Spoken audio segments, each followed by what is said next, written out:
မိုင်းလိုက်တာဟုတ်ပြီကိုကြီးစီကေကိုဝတ်စုံချုပ်ခိုင်းလိုက်မယ်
မသေးချင်းရှိတာအကုန်ထုတ်ဆန်း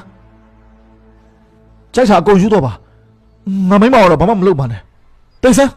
မင်းမိမလှုပ်ချင်စရာရုံမလို့လားဒါဆိုလည်းဒီလိုပြောင်းပြောမယ်ကွာကြိုက်တာယူသွားငါအမေကတော့ဘာမှမလုပ်ပါနဲ့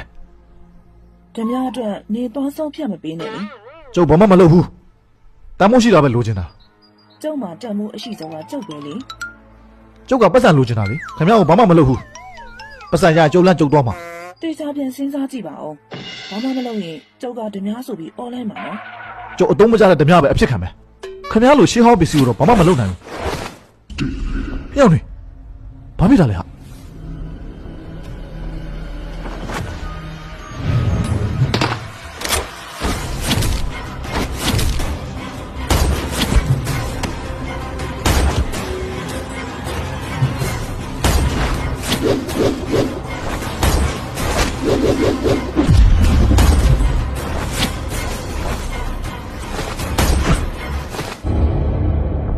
မြန်လိုက်တာ